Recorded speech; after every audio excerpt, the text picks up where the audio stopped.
Hi, welcome to Far From Eden. Happy Sunday, everybody. On Sundays, we do literary archaeology here. And I'm not smart enough to come up with that term or even know what it meant, but one of you guys let me know that that's what we do. And we delve back into history, back into old poetry, literature, even fairy tales, to find out what are the truths that the overlords are hiding from us, particularly truths that would inform men about themselves, about who women are, and how to operate in that. And why on earth did they change it all or hide it? Because they've done both. They will hide it in that it's sort of not studied as much anymore. It's dismissed as an ism or obia. It's just like, oh yeah, back in the day when everybody was dumb. But were they? We are discovering no. Well, we kind of already knew that things were wrong, but we're figuring out that, you know what? People knew. We got to go all the way back to Little House on the Prairie days. We got to go back to the 1800s. I'm not sure when Little House on the Prairie was supposed to be set, but we got to go back to the 1800s. The Grimm brothers traveled through Europe collecting stories and folklore that they thought was important to teach to the next generation. Why? Why was it that important? Why was it so important? We started delving into these tales, and we found out that Disney didn't just now go woke, for example. Disney was always woke, starting from the beginning.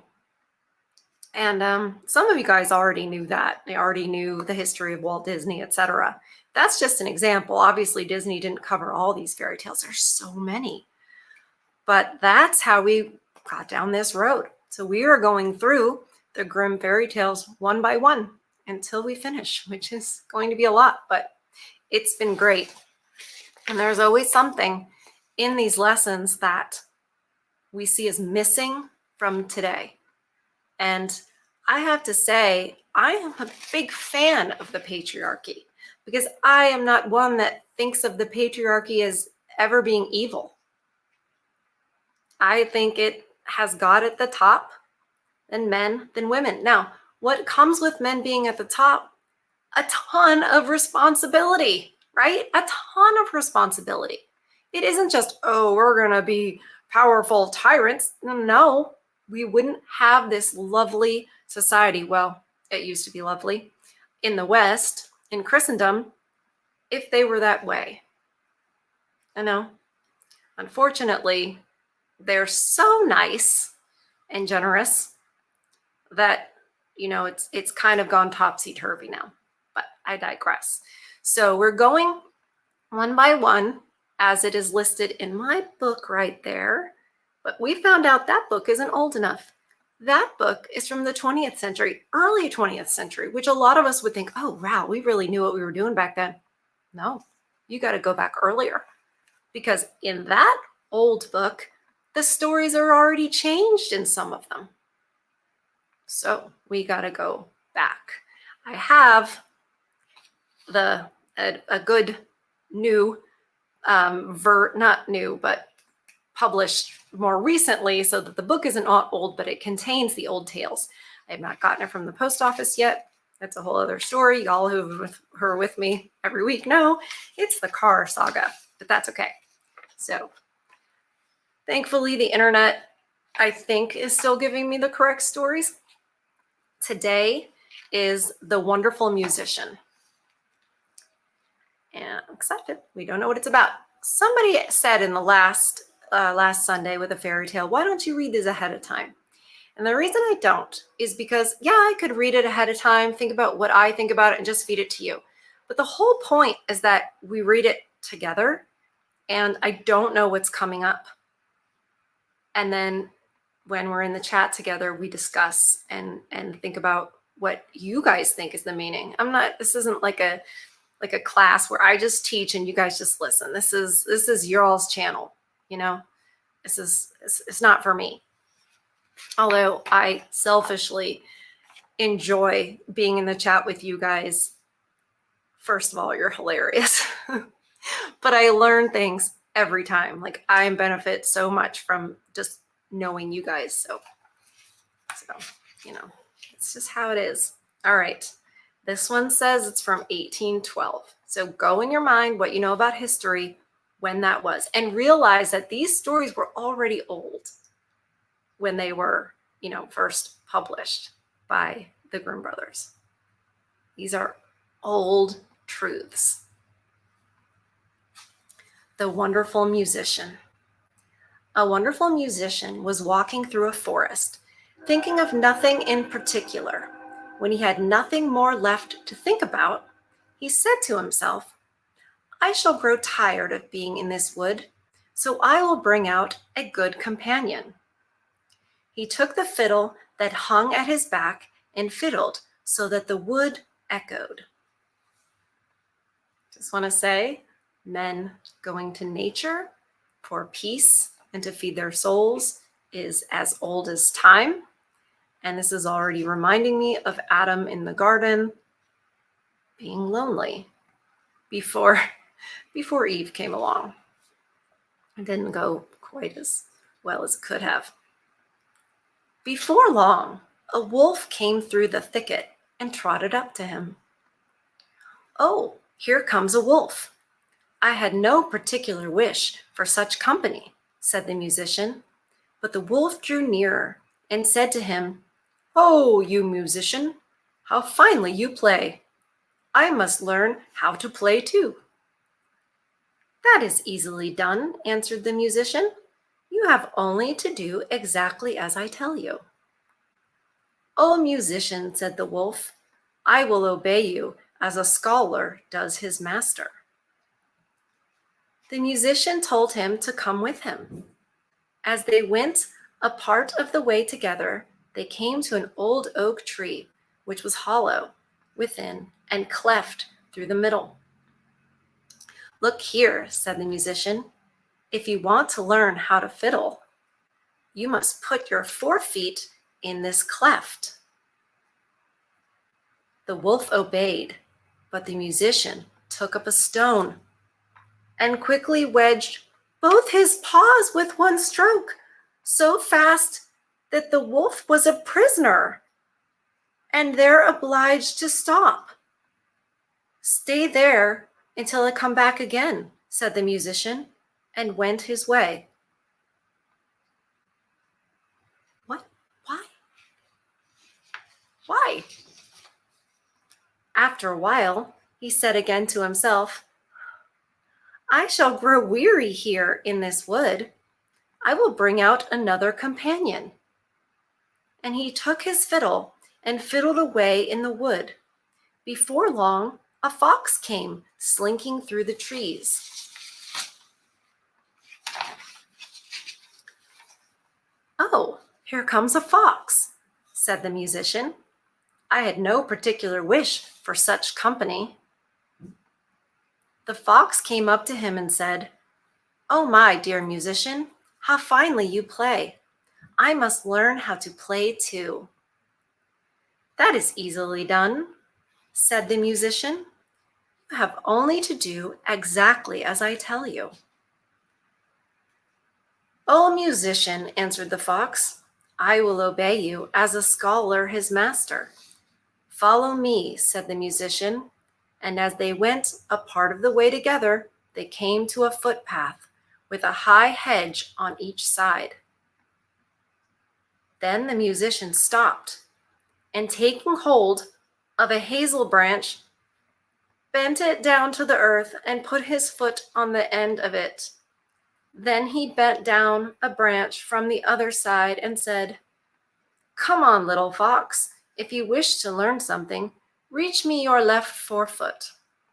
The fox obeyed, and the musician bound the foot to the left hand branch. "Now, little fox," said he, "reach me the right one." Then he bound it to the right hand branch. And when he had seen that the knots were fast enough, he let go, and the branches flew back and caught up the fox, shaking and struggling in the air. Why is he doing this? Wait there until I come back again, said the musician, and went his way. Is he saying when he plays his fiddle and then the wolf comes, right? And then the fox comes. He said the same thing. He said, I did not something such company. He wanted company. But then he said he wasn't expecting, or whatever the word was he used, such company. Is it because he didn't want it to be a wolf and he didn't want it to be a fox? And so then he tricked them and bound them? Maybe. By and by he said to himself, I shall grow weary in this wood. I will bring out another companion. So he took his fiddle, and the sound echoed through the wood. Then a hare sprang out before him. Oh, here comes a hare, said he. That's not what I want. Well, he said it right away. That time, that's not what I want. Okay. Ah, my dear musician, said the hare, how finely you play. I should like to learn how to play too. That is soon done, said the musician. Only you must do whatever I tell you. Oh, musician, answered the hare, I will obey you, as a scholar his master. So they went a part of the way together until they came to a clear place in the wood where there stood an aspen tree. The musician tied a long string around the neck of the hare and knotted the other end of it to the tree. Now then, courage, little hare, run 20 times around the tree, cried the musician, and the hare obeyed. As he ran around the 20th time, the string had wound 20 times round the tree trunk, and the hare was imprisoned. And pull and tug as he would, he only cut his tender neck with the string. Wait there until I come back again. And the musician said the musician and walked on. You know, somebody pointed out in one of these fairy tales in the chat when we were talking, he said, probably the reason they used animals so often in these fairy tales is because the animals are not, he said it much better, they're not constrained by the laws of Moses or something like that. So right and wrong, as far as don't steal, don't kill, don't, all those things, it doesn't as much apply. So perhaps that's also true that this man is doing this to animals. Perhaps it's to tell the story and not to say that this man is callous and a liar. You know what I mean?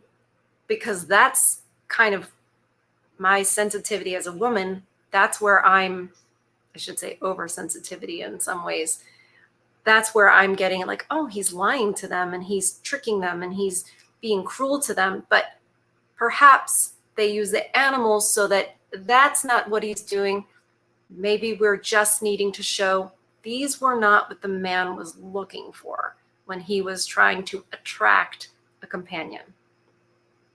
That's thankfully that was shared in the chat. So now I don't get too in my woman feelings about things that the animals do or that is done to the animals. I try. We've had some times where there were cats that things happened to in the other fairy tales. So, but it did help learning that from you guys in the chat. Okay, so now he's got the wolf, the fox, and the hare, and he's tricked all three of them and bound them and told them to wait, and I guess he'll just wait there, So let's see. The wolf, meanwhile, had struggled and pulled and bitten at the stone and worked away so long that at last he made his paws free and got himself out of the cleft. Full of anger and fury, he hastened after the musician to tear him to pieces. Uh-oh. We may have to forget everything I said about the animals not being, I don't know. That's why we read it together, so we experience it together. When the fox saw him run by, he began groaning and cried out with all his might, Brother Wolf, come and help me. The musician has betrayed me. The wolf then pulled the branches down, bit the knots in two, and set the fox free. And he went with him to take vengeance on the musician. They found the imprisoned hare and set him likewise free. And then they all went on together to seek their enemy.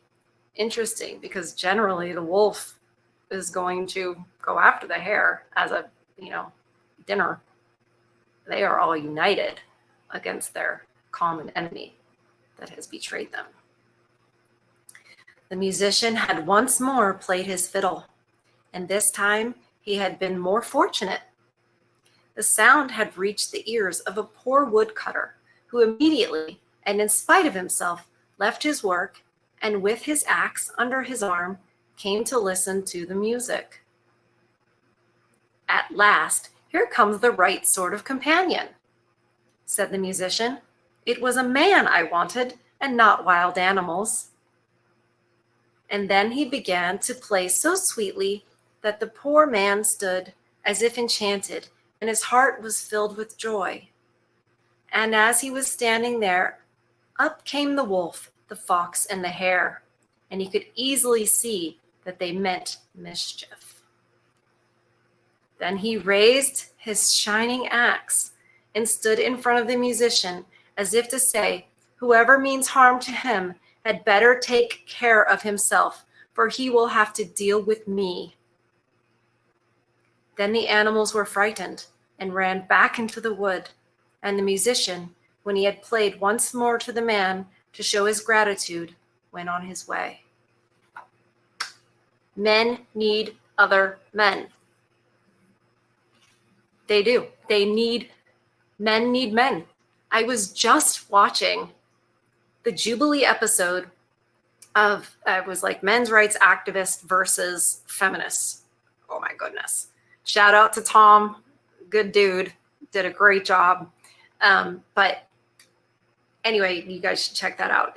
It's pretty, well, it can be pretty frustrating, but the idea of men's spaces has come up a time or two in that episode.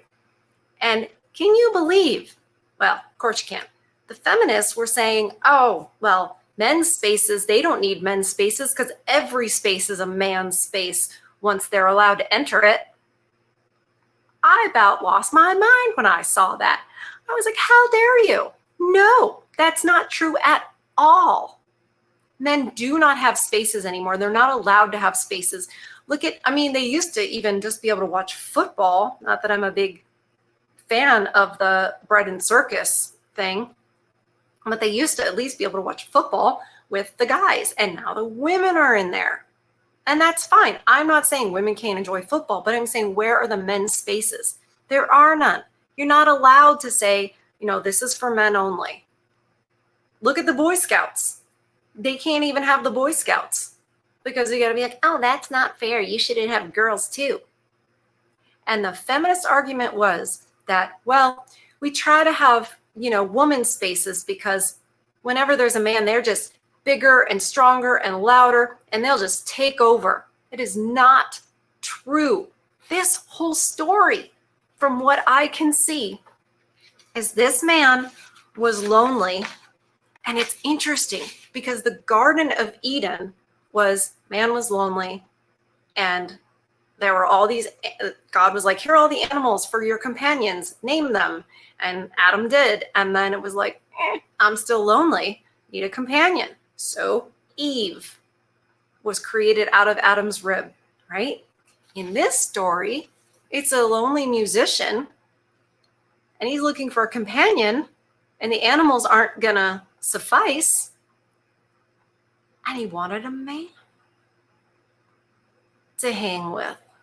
Isn't that interesting?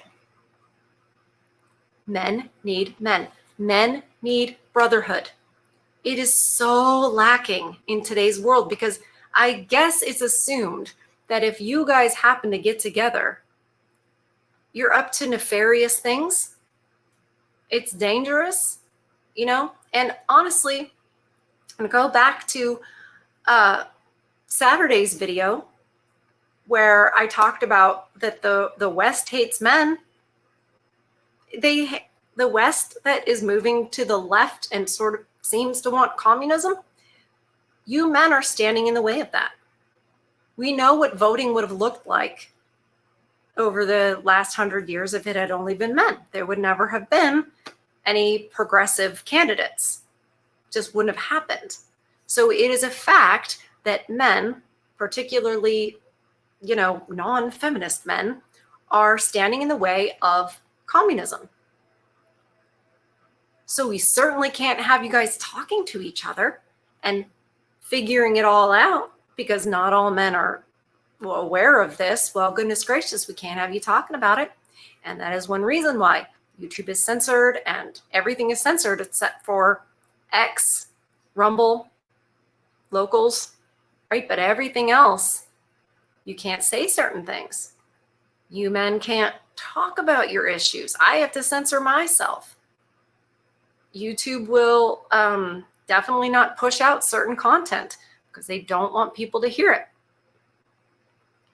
Men need other men for fulfillment, for happiness, contentment, brotherhood.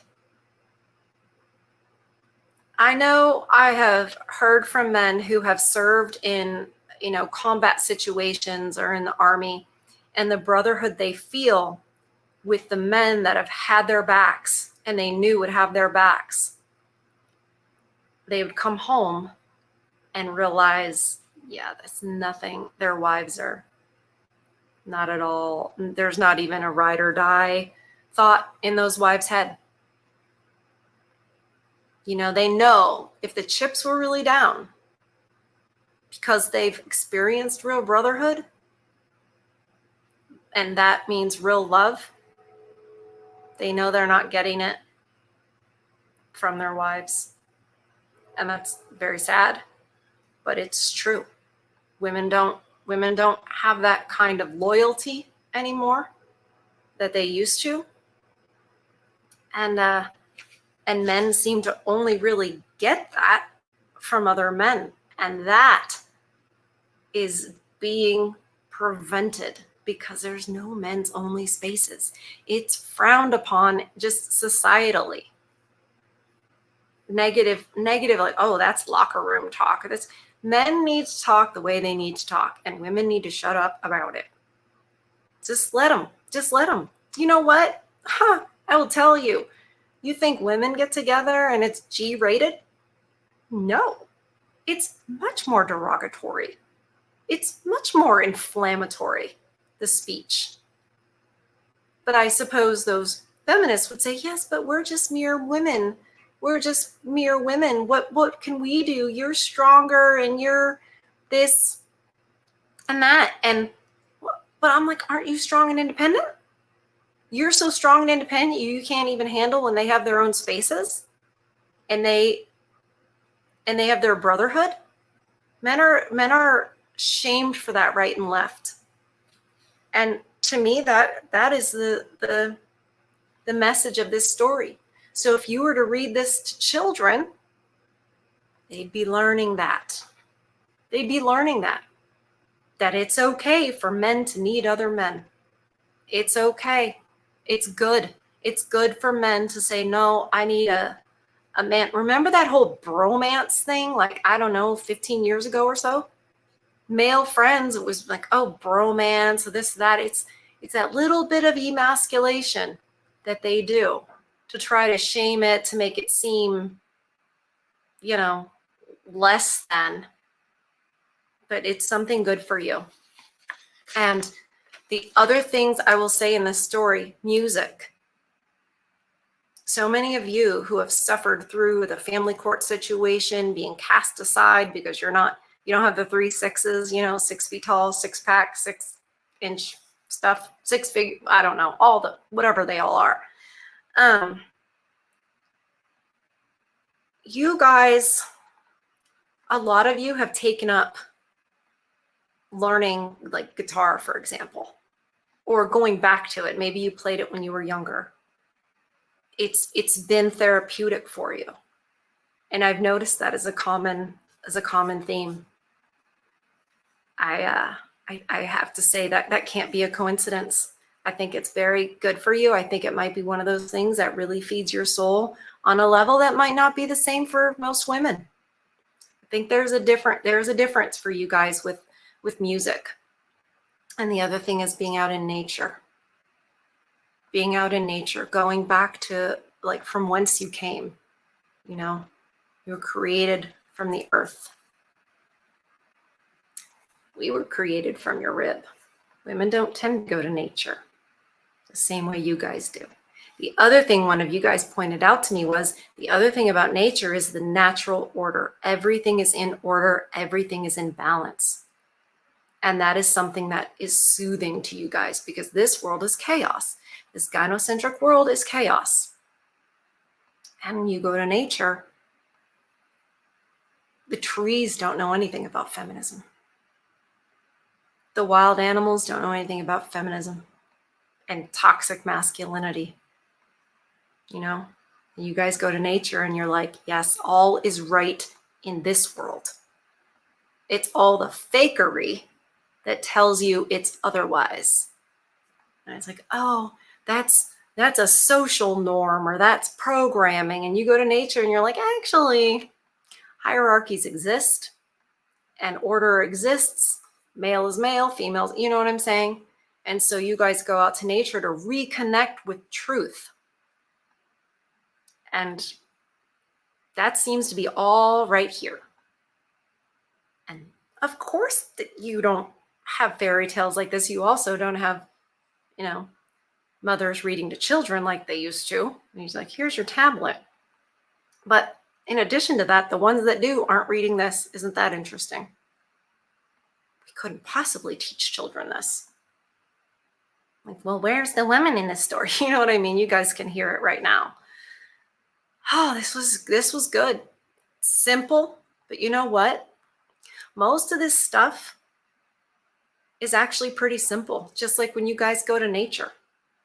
It's pretty simple. Things in this chaotic gynocentric world get turned complicated to try to mix people up as they're growing up and being raised. So they go, oh, well, it doesn't matter if you have, you know, a single mom or 2 moms or 5 dads and 16 moms. Like, no. Family, father, mother, children. Simple. So many of these things that are true are just very simple. And it's in us all. It's the world and society, especially in the West, that's trying to mix it all up and tell you, you don't know what a woman is, but you do. And you know what a man is. And you guys know what men need. And I'm sick and tired of you being shamed for it. Because you guys you're good. Inherently, most of you are good. Inherently. And that brings me to a preview. I'm going to be covering a video that Joker, Better Bachelor, covered about men are good, and the media's starting to realize it. And one of the reasons, it's a fantastic video for one, and I want to comment on some of the things that he said and answer some of the things that he said about women and their part in this possible shift that might be happening. But also because yesterday I just was at a horse show. That doesn't matter, but I was somewhere and I happened to talk to several ladies. And I just want to, I have some things to talk about men being heroic, about that being an inherent feature, about something about the way you guys are wired, the way God made you, that is in there. And so in addition to Joker's video and the comments I have about that story and his commentary, but also I want to add my experiences yesterday and the things that I heard and the things I said. And I'd love to hear your all's feedback on that. So I just want to plug that a little bit because I'm very excited about it. And it'll probably be Thursday's video. So I hope you guys will join me for that. Like I said, I'm very excited about it. I can't wait to share with you my sort of men's rights activism in real life, because anytime I get the chance, I want to do this in real life. The times you can plant seeds, the times you can help people understand, I'm looking for those times. So I think it was really good. I think it was really good. So thank you guys. Lola's sleeping because she's had her lunch, so she's quite satisfied. So I always forget to ask, and that's why Lola reminds me to ask you guys to please hit like. The fairy tales have done so well the last few weekends, and I know it's because you guys have hit the like button and really helped to get it out there. I think we need to bring back these old stories and these truths and bring them out from where the overlords are trying to hide them. Even if it's just, a few more people that see it here or there, I think it's beneficial. It's we used to tell them for a reason. They were super important for a reason. So thank you guys so much for being with me. It's a little shorter today, but I made it through. I made it through the horse show. I wasn't going to miss Fairy Tale Day at all. I look forward to it. It feeds my soul. And I hope you guys have fed your soul today.